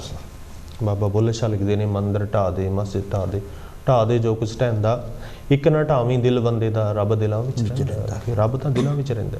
ਬਾਕੀ ਤਾਂ ਤੁਸੀਂ ਇਮਾਰਤਾਂ ਆਪਣੀ ਆਪ ਤਿਆਰ ਕਰਦੇ ਹੋ। ਮੰਨ ਲਓ ਇੱਕ ਪੱਠੇ ਤੋਂ ਲਿਆ ਕੇ ਇੱਟਾਂ ਤੁਸੀਂ ਮੰਦਰ ਬਣਾ ਲਓ, ਇੱਕ ਪਾਸੇ ਗੁਰਦੁਆਰਾ ਬਣਾ ਲਓ, ਇੱਕ ਪਾਸੇ ਚਰਚ ਬਣਾ ਲਓ, ਇੱਕ ਪਾਸੇ ਕੁਛ ਹੋਰ ਮਸਜਿਦ ਬਣਾ ਲਓ। ਉਹ ਬਣੀ ਤਾਂ ਇੱਕੋ ਹੀ ਇੱਟਾਂ ਦੇ ਨਾਲ ਹੈ। ਧਰਮ ਸਾਡੇ ਵੱਖਰੇ ਵੱਖਰੇ ਹੋ ਗਏ ਨੇ, ਪਰ ਜੋ ਪਰਮਾਤਮਾ ਦਾ ਧਰਮ ਹੈ ਉਹ ਇਨਸਾਨੀਅਤ ਹੈ। ਜੇ ਤੁਸੀਂ ਬੂਹੇ ਤੇ ਆਏ ਕਿਸੇ ਵਿਅਕਤੀ ਦਾ ਦਿਲ ਹੀ ਦੁਖਾ ਦਿੱਤਾ ਤਾਂ ਫਿਰ ਉਹ ਮੰਦਰ ਦੇ ਵਿੱਚ ਆਉਣਾ ਹੀ ਨਹੀਂ। ਜੇ ਦਿਲ ਦਿਖਾਤਾ ਉਹ ਮਸਜਿਦ ਵਿੱਚ ਨਹੀਂ ਜਾਏਗਾ, ਦਿਲ ਦਿਖਾਤਾ ਉਹ ਚਰਚ ਵਿੱਚ ਨਹੀਂ ਜਾਏਗਾ। ਕਹਿਣ ਦਾ ਭਾਵ ਇਹੀ ਹੈ, ਉਹਨਾਂ ਨਾਲ ਪ੍ਰੇਮ ਕਰੀਏ। ਜਿੱਥੇ ਜਿੱਥੇ ਵੀ ਕਿਸੇ ਦੀ ਸੇਵਾ ਲੱਗੀ, ਚਾਹੇ ਕਿਸੇ ਦੀ ਚਰਚ ਵਿੱਚ ਲੱਗੀ, ਕਿਸੇ ਦੀ ਮਸਜਿਦ ਵਿੱਚ ਲੱਗੀ ਹੈ, ਕਿਸੇ ਦੀ ਗੁਰਦੁਆਰੇ 'ਚ ਲੱਗੀ ਹੈ, ਕਿਸੇ ਦੀ ਮੰਦਰ ਵਿੱਚ ਲੱਗੀ ਹੈ, ਉਹ ਆਪਣੀ ਆਪਣੀ ਜਗ੍ਹਾ ਸੇਵਾ ਕਰੇ। ਸੇਵਾ ਸੰਗਤ ਦੀ ਕਰਨੀ ਹੈ। ਆਈ ਸੰਗਤ ਨੂੰ ਖੁਸ਼ ਕਰਨਾ, ਉਹਨੂੰ ਜੋ ਚਾਹੀਦਾ ਉਹਨੂੰ ਮਿਲੇ, ਉਹਨੂੰ ਉੱਥੇ ਸਕੂਨ ਮਿਲੇ। ਜਦੋਂ ਉਹਨੂੰ ਸਕੂਨ ਨਾ ਮਿਲਿਆ ਉਹਨੇ ਮੰਦਰ ਤੋਂ ਵੀ ਚਲੇ ਜਾਣਾ, ਜੇ ਉਹਨੂੰ ਸਕੂਨ ਨਹੀਂ ਮਿਲਿਆ ਉਹਨੇ ਮਸਜਿਦ ਵਿੱਚੋਂ ਵੀ ਚਲੇ ਜਾਣਾ, ਜੇ ਉਹਨੂੰ ਸਕੂਨ ਨਾ ਮਿਲਿਆ ਉਹਨੂੰ ਗੁਰਦੁਆਰੇ 'ਚੋਂ ਵੀ ਚਲੇ ਜਾਣਾ, ਹੈ ਨਾ। ਮਤਲਬ ਜੋ ਵੀ ਹੈ, ਜਦੋਂ ਵਿਅਕਤੀ ਘਰ ਦੇ ਵਿੱਚੋਂ ਦੁਖੀ ਜਾਂਦਾ ਹੈ, ਉਸ ਜਗ੍ਹਾ 'ਤੇ ਕਿਉਂ ਬਣਾਇਆ ਵੀ ਉੱਥੇ ਜਾ ਕੇ ਆਪਣਾ ਦੁੱਖ ਜਿਹੜਾ ਹੈ ਰੋ ਸਕੇ, ਉੱਥੇ ਸਾਨੂੰ ਕੋਈ ਹਮਦਰਦ ਮਿਲੇ ਜਿਹੜਾ ਸਾਨੂੰ ਕਹੇ ਕੋਈ ਨਹੀਂ ਅਸੀਂ ਤੇਰੇ ਨਾਲ ਖੜੇ ਹਾਂ। ਫੇਰ ਹੈ ਤੇ ਜੇ ਹੁਣ ਉੱਥੇ ਜਾ ਕੇ ਵੀ ਉਹਨੂੰ ਦੁੱਖੀ ਮਿਲਿਆ, ਉਹਨੂੰ ਕਿਸੇ ਨੇ ਪੁੱਛਿਆ ਹੀ ਨਹੀਂ, ਉਹਨੂੰ ਫਿਰ ਜ਼ਾਤਾਂ ਪਾਤਾਂ 'ਚ ਵੰਡਿਆ, ਤਾਂ ਫਿਰ ਉਹਨੇ ਗੁਰਦੁਆਰੇ 'ਚ ਕੀ ਕਰਨਾ ਆਉਣਾ, ਉਹਨੇ ਮੰਦਰ ਵਿੱਚ ਕੀ ਕਰਨ ਵਾਸਤੇ ਆਉਣਾ, ਮਸਜਿਦ ਵਿੱਚ ਕੀ ਕਰਨ ਵਾਸਤੇ ਆਉਣਾ। ਕਿਉਂਕਿ ਸਭ ਤੋਂ ਵੱਡੀ ਇਹੀ ਚੀਜ਼ ਹੈਗੀ ਆ ਕਿ ਅਸੀਂ ਸਮਾਜ ਵਿੱਚ ਵਿਚਰਦੇ ਹੋਏ ਭਾਈਚਾਰਾ ਕਾਇਮ ਕਰਨਾ। ਹਿੰਦੂ ਮੁਸਲਿਮ ਸਿੱਖ ਈਸਾਈ ਆਪਸ ਵਿੱਚ ਹੈ ਸਭ ਭਾਈ ਬਣੀਏ, ਇੱਕ ਦੂਜੇ ਦੀ ਬਾਂਹ ਫੜੀਏ। ਠੀਕ ਹੈ, ਤੁਸੀਂ ਆਪਣਾ ਪ੍ਰਚਾਰ ਕਰਦੇ ਕਰੋ, ਇਹ 'ਚ ਕੋਈ ਪ੍ਰੋਬਲਮ ਨਹੀਂ। ਗਲਤ ਪ੍ਰਚਾਰ ਨਾ ਹੋਵੇ, ਕਿਸੇ ਦੇ ਧਰਮ ਦੇ ਪ੍ਰਤੀ ਗਲਤ ਪ੍ਰਚਾਰ ਨਾ ਹੋਵੇ, ਕਿਉਂਕਿ ਧਰਮ ਜਿਹੜੇ ਨੇ ਸਾਰੇ ਸਤਿਕਾਰਯੋਗ ਹੁੰਦੇ ਨੇ, ਸਾਰੇ ਹੀ ਧਰਮ ਸਤਿਕਾਰਯੋਗ ਨੇ। ਆਪਣੇ ਆਪਣੇ ਧਰਮ ਦੇ ਵਿੱਚ ਹਰ ਇੱਕ ਬੰਦੇ ਦੀ ਆਸਥਾ ਜੁੜੀ ਹੋਈ ਆ, ਕਿਸੇ ਦੀ ਆਸਥਾ ਨੂੰ ਤੋੜਾਂਗੇ ਉਹ ਤਾਂ ਗਲਤ ਹੈ। ਸਾਰੇ ਧਰਮ ਤਾਂ ਬਾਬਾ ਜੀ ਇਹੀ ਜੋੜਨ ਦਾ ਹੀ ਕੰਮ ਕਰਦੇ ਨੇ, ਸਾਰੇ ਤੋੜਨ ਦਾ ਕੰਮ ਨਹੀਂ ਕਰਦੇ। ਪਰ ਕੁਝ ਲੋਕ ਐਸੇ ਆ ਜਾਂਦੇ ਨੇ, ਮਜ਼ਹਬ ਨਹੀਂ ਸਿਖਾਤਾ ਆਪਸ ਵਿੱਚ ਰੱਖਣਾ। ਬਿਲਕੁਲ, ਮਜ਼ਹਬ ਤਾਂ ਕੋਈ ਨਹੀਂ ਕਹਿੰਦਾ ਕਿ ਮਜ਼ਹਬ ਤਾਂ ਇਹੀ ਕਹਿੰਦਾ ਜੋੜਨਾ, ਜਾਤ ਤੋੜੋ ਸਮਾਜ ਜੋੜੋ। ਪਰ ਜਿੱਥੇ ਫੈਨੇਟਿਜ਼ਮ ਆ ਜਾਂਦਾ, ਜਿੱਥੇ ਕੱਟੜਪਨ ਆ ਜਾਂਦਾ, ਉੱਥੇ ਪ੍ਰੋਬਲਮ ਸ਼ੁਰੂ ਹੋ ਜਾਂਦੀ ਹੈ। ਪ੍ਰੋਬਲਮ ਤਾਂ ਆਊਗੀ। ਜਿੱਥੇ ਜ਼ਿਆਦਾ ਕੋਈ ਚੀਜ਼ ਹੋ ਜਾਵੇ ਉੱਥੇ ਵੀ ਮੁਸ਼ਕਲ ਆਉਂਦੀ ਹੈ, ਉੱਥੇ ਫਿਰ ਰਹਿਣਾ ਮੁਸ਼ਕਲ ਹੋ ਜਾਂਦਾ, ਉੱਥੇ ਫਿਰ ਬਹਿਣਾ ਮੁਸ਼ਕਲ ਹੋ ਜਾਂਦਾ ਹੈ। ਬਾਬਾ ਸਾਹਿਬ ਜੀ ਨੇ ਵੀ ਇਹੀ ਗੱਲ ਜੋੜਨ ਦੀ ਗੱਲ ਕੀਤੀ। ਬਾਬਾ ਸਾਹਿਬ ਨੇ ਸਾਨੂੰ ਸੁਨੇਹਾ ਦਿੱਤਾ ਕਿ ਪੜ੍ਹੋ, ਜੁੜੋ, ਸੰਘਰਸ਼ ਕਰੋ। उन्होंने पहला क्या, पढ़ो, पहला ज्ञान हासिल करो, जाना किधर नूं है। दूसरी गल, जुड़ना, जुड़ के फिर अगे संघर्ष करना है, फिर तां ही हो सकता है। जे असीं नफरत ही करते रहे तो फिर साडा कित्थे संघर्ष होना, कित्थे असीं जुड़े नहीं सकते। एक दूजे तो असीं नफरत करते रहिए, छोटे वड्डे विच पए रहिए, ऊच नीच विच पए रहिए, फिर गल नहीं बननी। इस करके यही मैसेज सतगुरु महाराज ने कहा सीगा कि सत संगत मिल रही है माधो जैसे मत फकीरा। एक दूजे नाल मिल के चलीए, एक दूजे का साथ दईए, एक दूजे की गल नूं सुणीए, क्योंकि एक नूं गल जिहड़ी है कही है तो दूसरे ने मननी है, फिर गल बननी है। क्योंकि एक ने कही दूसरे ने मानी, दोनों ब्रह्म गल रही है। जे यही कहिए मैं भी वड्डा, मैं भी वड्डा, दोनों दे विचों एक नूं तां वड्डा होना पैना, एक नूं छोटा होना पैना, फिर गल बननी है। भाव दूसरे नूं, एक दूसरे नूं बराबर करना पैना, तां गल बनेगी। जिस कहण भी वो भी नहीं कहे भी मैं नहीं, मान लो तकड़ी दे दो पल्ले ने, है ना, वो बराबर तां ही आउंदे ने जदों उन्हां विच चीज़ बराबर आ जाती है। नहीं तो ਜਿਹਦੇ ਵਿੱਚ ਜ਼ਿਆਦਾ ਚੀਜ਼ ਹੋਵੇ ਉਹ ਨੀਵਾਂ ਹੁੰਦਾ ਹੈ। ਤੁਸੀਂ ਇਹ ਦੇਖੋ, ਜਿਹਦੇ ਵਿੱਚ ਜ਼ਿਆਦਾ ਚੀਜ਼ ਹੋਵੇ ਉਹ ਨੀਵਾਂ ਹੁੰਦਾ, ਠੀਕ ਹੈ ਨਾ। ਪਰ ਉਹ ਨੀਵਾਂ ਹੋਣ ਵਾਲਾ ਕਹਿੰਦਾ ਕਰੇ ਮੈਂ ਥੱਲੇ ਰਹਿ ਗਿਆ, ਉਹ ਥੱਲੇ ਨਹੀਂ ਹੈਗਾ, ਉਹਦੇ ਵਿੱਚ ਚੀਜ਼ ਜ਼ਿਆਦਾ ਹੈ। ਤਾਂ ਹੀ ਕਹਿੰਦੇ ਨੇ ਕਿ ਫਲ ਨੀਵਿਆਂ ਰੁੱਖਾਂ ਨੂੰ ਮਿੱਠੇ ਲੱਗਦੇ, ਸਿੰਬਲਾ ਤੂੰ ਮਾਣ ਨਾ ਕਰੀ। ਜਿਹੜੀ ਟਾਹਣੀ ਨੂੰ ਫਲ ਲੱਗਦੇ ਨੇ ਉਹ ਟਾਹਣੀ ਝੁਕ ਜਾਂਦੀ ਹੈ, ਹੁਣ ਤੇ ਭਾਰ ਪੈ ਜਾਂਦਾ ਤੇ ਬਸ ਇਹੀ ਹੈ। ਲੋਕੀ ਕਹਿੰਦੇ ਨੀਵਾਂ, ਉਹਦੇ ਮਨ 'ਚ ਇਹ ਆ ਜਾਂਦਾ ਵੀ ਲੋਕਾਂ ਨੇ ਮੈਨੂੰ ਇੱਦਾਂ ਕਿਹਾ ਤੇ ਮੈਂ ਹੁਣ ਇੱਦਾਂ ਨਹੀਂ ਕਰਨਾ, ਉਹਦੇ ਅੰਦਰ ਈਗੋ ਪੈਦਾ ਹੋ ਜਾਂਦੀ ਹੈ। ਫਲ ਲੱਗਦੇ ਆ ਉਹਨਾਂ ਟਾਹਣੀਆਂ ਨੂੰ ਜਿਹੜੇ ਫਲ ਲੱਗਦੇ ਆ ਉਹ ਟਾਹਣੀਆਂ ਲਿਫ ਜਾਂਦੀਆਂ ਨੇ ਤੇ ਉਹ ਫਲ ਵਾਲੀਆਂ ਟਾਹਣੀਆਂ ਜਿਹੜੀਆਂ ਉਹਨਾਂ ਨੂੰ ਸਾਰੇ ਸਤਿਕਾਰ ਕਰਦੇ। ਇਸ ਕਰਕੇ ਨੀਵੇਂ ਹੋ ਕੇ ਚੱਲਣਾ ਪਏਗਾ। ਮਨ ਨੀਵਾਂ ਮਤ ਉੱਚੀ, ਬਸ ਆਹ ਗੱਲ ਹੈਗੀ ਆ। ਜਦੋਂ ਸਾਡਾ ਮਨ ਨੀਵਾਂ ਹੋਏਗਾ, ਮਤ ਉੱਚੀ ਹੋਏਗੀ, ਫਿਰ ਸਾਰਾ ਕੁਛ ਸਹੀ ਹੋਏਗਾ। ਕਿਸੇ ਨੂੰ ਵੀ ਛੋਟਾ ਵੱਡਾ ਫਿਰ ਨਜ਼ਰ ਨਹੀਂ ਆਏਗਾ, ਸਾਰਿਆਂ ਨੂੰ ਇੱਕੋ ਜਿਹਾ ਨਜ਼ਰ ਆਊਗਾ। ਇਸ ਕਰਕੇ ਜੀ। ਤੇ ਬਾਕੀ ਗੁਰਬਾਣੀ ਜਿਸ ਤਰ੍ਹਾਂ ਅਸੀਂ ਦੇਖਦੇ ਹਾਂ ਸਾਡੇ ਇੰਡੀਆ ਦੇ ਵਿੱਚ ਵੀ, ਭਾਰਤ ਦੇ ਵਿੱਚ ਵੀ ਅਖਿਲ ਭਾਰਤੀ ਰਵਿਦਾਸੀਆ ਧਰਮ ਸੰਸਥਾਨ ਬਣਿਆ ਜੀ, ਜਿਨ੍ਹਾਂ ਦੇ ਪ੍ਰੈਜ਼ੀਡੈਂਟ ਅਧਿਅਕਸ਼ ਹੈਗੇ ਆ ਸੁਖਦੇਵ ਬਾਗਮਾਰੀ ਜੀ ਸੰਤ ਸੀ। ਅੱਜ ਕੱਲ੍ਹ ਉਹ ਕੈਨੇਡਾ ਆਏ ਹੋਏ ਆ ਤੇ ਉਹਨਾਂ ਨੇ ਗੁਜਰਾਤ ਤੋਂ ਲਾ ਕੇ ਅਸਾਮ ਤੱਕ ਕਾਫੀ ਅੰਮ੍ਰਿਤ ਬਾਣੀ, ਉਹ ਜਦੋਂ ਜਾਂਦੇ ਆ ਕਿਸੇ, ਜਿੱਦਾਂ ਝਾਰਖੰਡ ਗਏ ਜਾਂ ਯੂਪੀ ਗਏ, ਹਿਮਾਚਲ ਪ੍ਰਦੇਸ਼ ਗਏ, ਉੱਥੇ ਉਹ ਸਤਿਗੁਰੂ ਰਵਿਦਾਸ ਮਹਾਰਾਜ ਜੀ ਦਾ ਇੱਕ ਮੰਦਿਰ ਖੋਲ੍ਹਦੇ ਆ ਔਰ ਨਾਲ ਹੀ ਸਕੂਲ ਵੀ ਖੋਲ੍ਹ ਦਿੰਦੇ ਆ ਕਿ ਉੱਥੇ ਅੰਮ੍ਰਿਤ ਬਾਣੀ ਔਰ ਨਾਲ ਹੀ ਜਿਹੜੇ ਬੱਚੇ ਆ ਉਹ ਸਕੂਲ ਪੜ੍ਹਨ ਵੀ ਔਰ ਇੱਕ ਪੀਰੀਅਡ ਜਿਹੜਾ ਆ ਉਹ ਰਿਲੀਜੀਅਸ ਪੀਰੀਅਡ ਵੀ ਲਗਾਉਣ ਕਿ ਸਤਿਗੁਰੂ ਰਵਿਦਾਸ ਮਹਾਰਾਜ ਬਹੁਤ ਵਧੀਆ ਉਪਰਾਲਾ ਹੈ ਜਿਹੜੀ ਆ ਉਹ ਬਹੁਤ ਵਧੀਆ ਔਰ ਸੱਚਖੰਡ ਬੱਲਾ ਤੋਂ ਸਾਰੀ ਅੰਮ੍ਰਿਤ ਬਾਣੀ ਜਿਹੜੀ ਆ ਉਹ ਬਹੁਤ ਵਧੀਆ ਉਪਰਾਲੇ ਨੇ ਜੀ। ਦੇਖੋ ਜਿਹੜਾ ਉਪਰਾਲਾ ਸ਼ਲਾਘਾਯੋਗ ਹੈ ਉਹ ਸ਼ਲਾਘਾਯੋਗ ਹੈ, ਕਿਉਂਕਿ ਜ਼ਰੂਰਤ ਵੀ ਅੱਜ ਦੇ ਸਮੇਂ ਦੀ, ਜੇ ਸਕੂਲ ਦੇ ਨਾਲ ਜਿੱਥੇ ਬਾਹਰੀ ਗਿਆਨ ਹੋਣਾ ਹੈ ਉਹਦੇ ਨਾਲ ਨਾਲ ਰੂਹਾਨੀ ਗਿਆਨ ਹੋਣਾ ਵੀ ਬੜਾ ਜ਼ਰੂਰੀ ਹੈ। ਸਕੂਲ ਦੇ ਨਾਲ ਜਿਹੜਾ ਗੁਰੂ ਘਰ ਦੀ ਵੀ ਵਿਵਸਥਾ ਹੋਣੀ ਚਾਹੀਦੀ ਹੈ, ਗੁਰੂ ਮਹਾਰਾਜ ਦੀ ਬਾਣੀ ਜਿਹੜੀ ਹੈ ਉੱਥੋਂ ਪੜ੍ਹੀ ਜਾ ਸਕੇ ਔਰ ਉਹਦਾ ਬਰਾਬਰ ਸਤਿਕਾਰ ਵੀ ਹੋ ਸਕੇ, ਕਿਉਂਕਿ ਇਹ ਵੀ ਬਹੁਤ ਜ਼ਰੂਰੀ ਹੈਗਾ ਕਿ ਸਾਡਾ ਸਤਿਕਾਰ ਵੀ ਬਣਿਆ ਰਹੇ ਅਤੇ ਅਸੀਂ ਮਹਾਰਾਜ ਦੀ ਬਾਣੀ ਵੀ ਪੜ੍ਹਦੇ ਰਹੀਏ, ਸੁਣਦੇ ਰਹੀਏ, ਮਨ ਵਿੱਚ ਵਸਾਈਏ ਔਰ ਘਰ ਘਰ ਤੱਕ ਸਤਿਗੁਰੂ ਮਹਾਰਾਜ ਦੀ ਬਾਣੀ ਜਿਹੜੀ ਹੈ ਉਹ ਉੱਥੇ ਤੱਕ ਲੈ ਕੇ ਜਾਈਏ।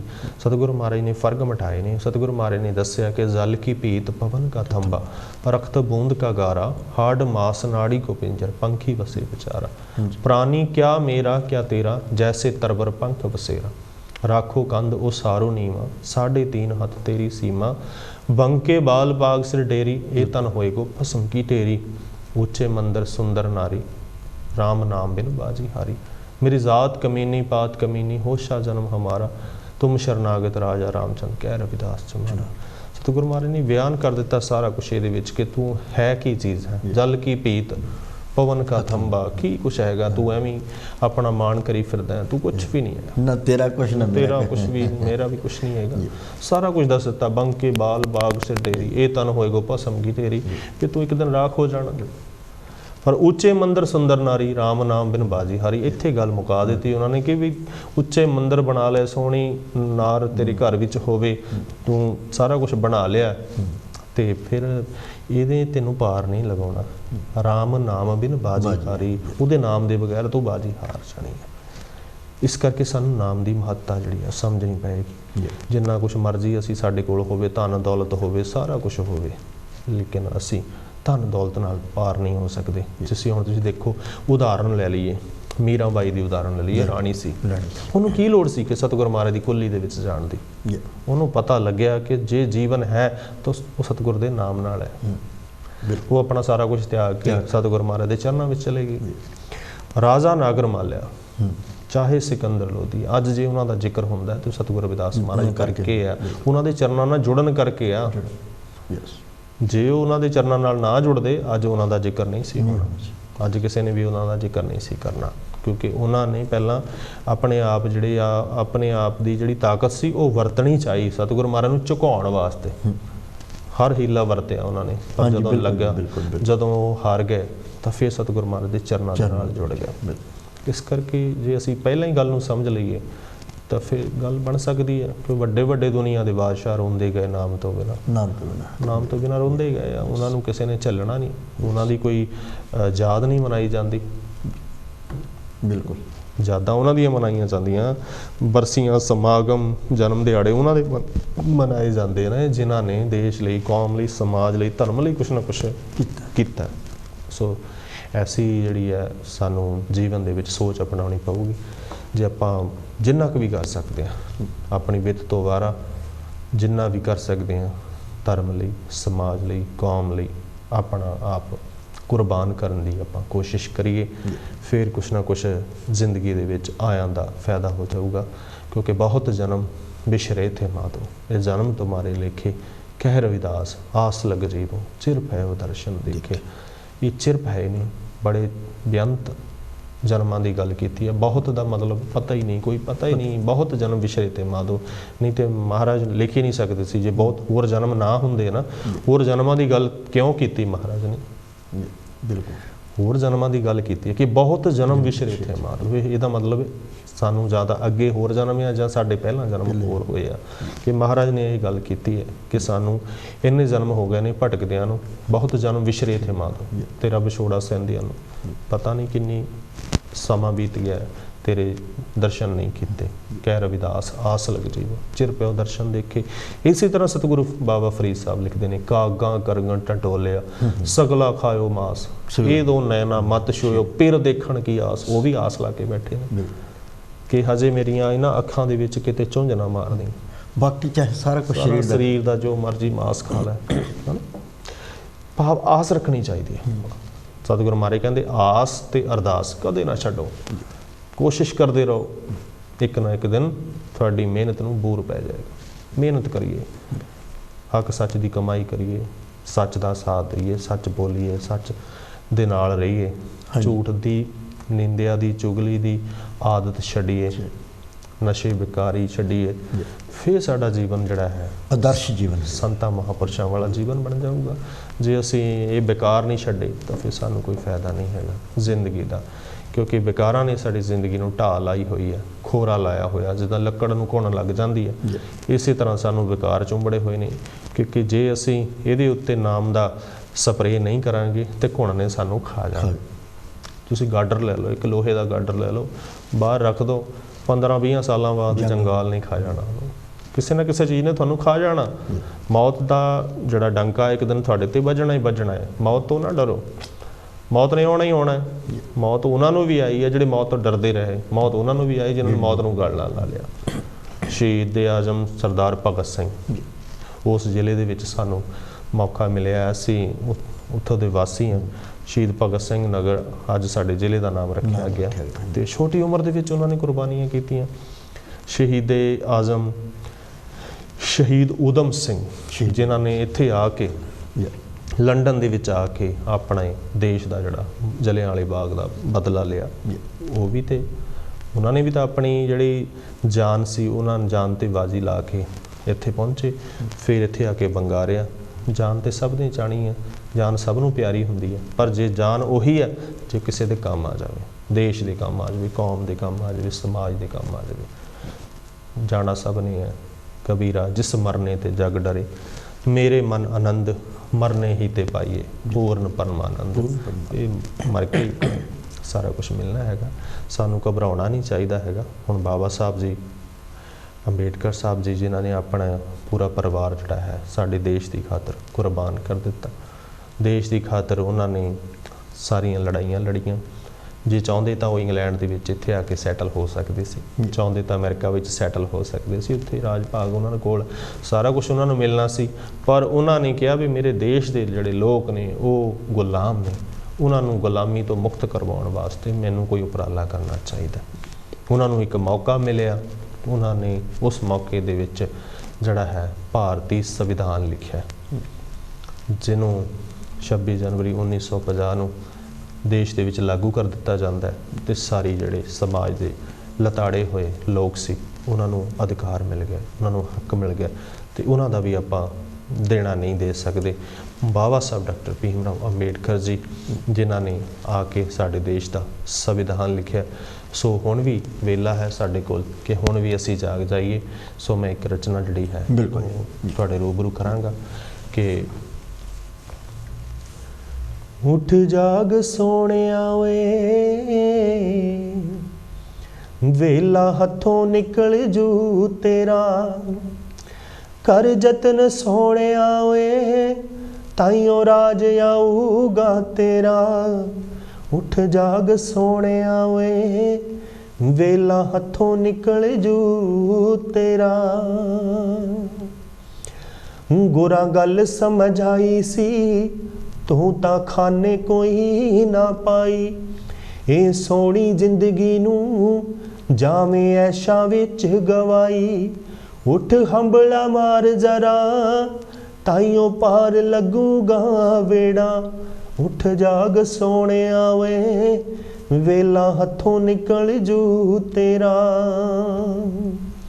ਬਾਬਾ ਸਾਹਿਬ ਜਗਾ ਕੇ ਗਏ, ਲੈ ਕੇ ਹੱਕ ਦੇ ਗਏ ਤੈਨੂੰ, ਤੂੰ ਵਿਕਦਾ ਨਸ਼ਿਆਂ ਤੇ ਆਈ ਸਮਝ ਜਰਾ ਨਾ ਤੈਨੂੰ। ਉਹਨਾਂ ਰੋਸ਼ਨੀ ਦਿੱਤੀ ਸੀ ਪਰ ਤੂੰ ਕਰਿਆ ਆਪ ਹਨੇਰਾ।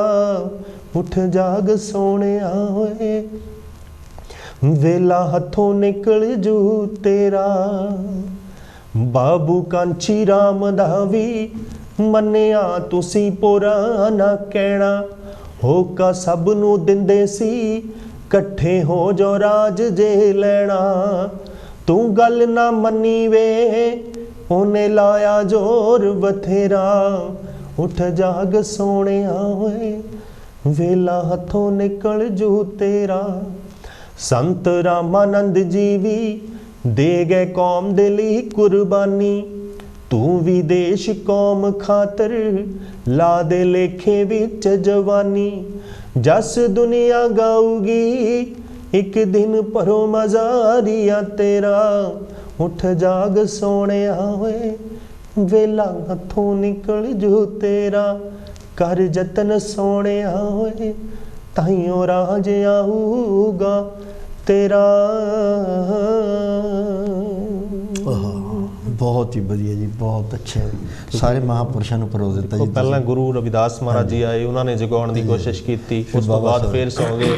ਫਿਰ ਬਾਬਾ ਸਾਹਿਬ ਜੀ ਆਏ, ਫਿਰ ਉਹਨਾਂ ਨੇ ਜਗਾਉਣ ਦੀ ਕੋਸ਼ਿਸ਼ ਕੀਤੀ। ਬਾਬੂ ਕਾਂਚੀ ਰਾਮ ਜੀ ਆਏ, ਉਹਨਾਂ ਨੇ ਜਗਾਉਣ ਦੀ ਕੋਸ਼ਿਸ਼ ਕੀਤੀ। ਸੰਤ ਰਾਮਾਨੰਦ ਮਹਾਰਾਜ ਜੀ ਕੁਰਬਾਨੀ ਦੇ ਗਏ। ਜੇ ਹੁਣ ਵੀ ਨਾ ਜਾਗੇ, ਇੰਨੇ ਮਹਾਂਪੁਰਸ਼ਾਂ ਨੇ ਕੁਰਬਾਨੀ ਕਰ ਦਿੱਤੀਆਂ, ਤਾਂ ਫਿਰ ਸਾਡੇ ਲੱਖ ਲਾਹਣਤਾਂ ਕਿ ਉਹਨਾਂ ਨੇ ਰਾਜ ਦੀ ਗੱਲ ਕੀਤੀ।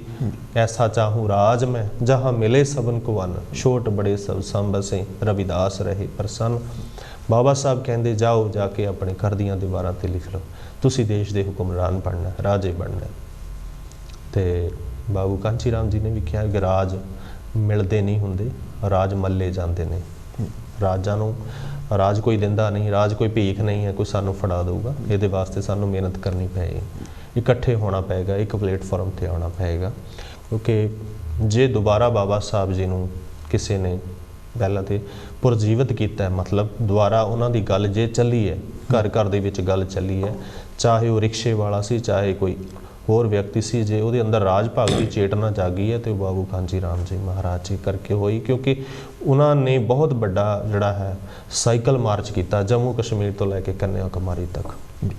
ਉਹਨਾਂ ਨੇ ਆ ਕੇ ਸਾਰਿਆਂ ਨੂੰ ਜਗਾਉਣ ਦੀ ਕੋਸ਼ਿਸ਼ ਕੀਤੀ ਵੀ ਉੱਠ ਜਾਓ, ਜਾਗ ਜਾਓ, ਤੁਹਾਡੇ ਅੱਖਾਂ 'ਤੇ ਫਿਰ ਡਾਕੇ ਪੈਂਦੇ ਨੇ। ਹੁਣ ਇਹੀ ਹਾਲ ਹੈ, ਕਿਸੇ ਬੱਚਿਆਂ ਨੂੰ ਨੌਕਰੀਆਂ ਨਹੀਂ ਮਿਲਦੀਆਂ ਪਈਆਂ, ਸਾਰਾ ਕੁਛ ਇਹੀ ਹੈ। ਜੇ ਤੁਹਾਡੇ ਰਾਜ ਹੋਣਗੇ, ਤੁਹਾਡੇ ਬੱਚਿਆਂ ਨੂੰ ਜਾ ਕੇ ਡਾਂਗਾਂ ਨਹੀਂ ਖਾਣੀਆਂ ਪੈਣਗੀਆਂ, ਤੁਹਾਡਾ ਸਾਰਾ ਕੁਛ ਹੋਏਗਾ। ਸੰਤ ਰਾਮਾਨੰਦ ਮਹਾਰਾਜ ਜਿਹੜਾ ਹੋਕਾ ਦਿੰਦੇ ਸੀ, ਅਤੇ ਉਹਨਾਂ ਲੋਕਾਂ ਨੂੰ ਫਿਰ ਇਹ ਬਰਦਾਸ਼ਤ ਨਹੀਂ ਹੁੰਦਾ, ਕਿਉਂਕਿ ਇਹ ਹੋਕਾ ਦੇਣ ਵਾਲਿਆਂ ਨੂੰ ਜਿਹੜਾ ਹੈ ਉਹ ਦਬਾਉਣ ਦੀ ਕੋਸ਼ਿਸ਼ ਕਰਦੇ ਨੇ, ਪਰ ਸੱਚ ਦਬਦਾ ਕਿੱਥੇ ਹੈ। ਬਿਲਕੁਲ ਸੱਚ ਨੇ ਸੱਚ ਰਹਿਣਾ। ਸੱਚ ਦਾ ਸੂਰਜ ਜਿਹੜਾ ਹੈ ਉਹ ਚੜ੍ਹਦਾ ਹੈ ਤੇ ਚੜ੍ਹ ਕੇ ਰਹਿੰਦਾ ਹੈ, ਕਿਉਂਕਿ ਉਹਦੀ ਰੌਸ਼ਨੀ ਇੰਨੀ ਹੁੰਦੀ ਹੈ। ਬੱਦਲ ਥੋੜ੍ਹੀ ਦੇਰ ਲਈ ਅੱਗੇ ਆ ਸਕਦੇ ਨੇ, ਸੂਰਜ ਨੂੰ ਢੱਕ ਸਕਦੇ ਨੇ, ਪਰ ਸਦਾ ਵਾਸਤੇ ਸੂਰਜ ਨੂੰ ਕੋਈ ਨਹੀਂ ਢੱਕ ਸਕਿਆ। ਕੋਈ ਸੱਚ ਦਾ ਸੂਰਜ ਇੱਕ ਦਿਨ ਚੜ੍ਹਨਾ ਹੈ ਤੇ ਚੜ੍ਹ ਕੇ ਹੀ ਰਹਿਣਾ ਹੈ। ਸੋ ਰਾਜ ਤੁਹਾਡਾ ਇੱਕ ਦਿਨ ਆ ਕੇ ਰਹਿਣਾ, ਤੁਸੀਂ ਮਿਲ ਕੇ ਰਹਿਣਾ, ਇੱਕ ਦੂਜੇ ਦੀ ਗੱਲ ਨੂੰ ਸਮਝਣਾ, ਫਿਰ ਸਾਡਾ ਰਾਜ ਜਿਹੜਾ ਹੈ ਉਹ ਇੱਕ ਦਿਨ। ਕੋਈ ਹੋਰ ਛੋਟੀ ਜਿਹੀ ਰਚਨਾ? ਰਚਨਾ ਤੇ ਜ਼ਰੂਰ ਮੈਂ ਸੁਣਾ ਸਕਦਾ, ਕਿਉਂਕਿ ਗੱਲ ਇੱਕ ਜਿਨ੍ਹਾਂ ਰਹਿਬਰਾਂ ਦੀ ਗੱਲ ਹੈ ਕਿ ਸਾਡੇ ਸੋਹਣ ਸੈਜਲ ਜੀ, ਉਹਨਾਂ ਦੀ ਮੈਂ ਰਚਨਾ, ਉਹਨਾਂ ਦਾ ਜੀਵਨ ਹੀ ਬਾਬਾ ਸਾਹਿਬ ਤੇ ਪੂਰਾ ਨਿਰਭਰ ਕਰਦਾ ਜੀ। ਬਿਲਕੁਲ।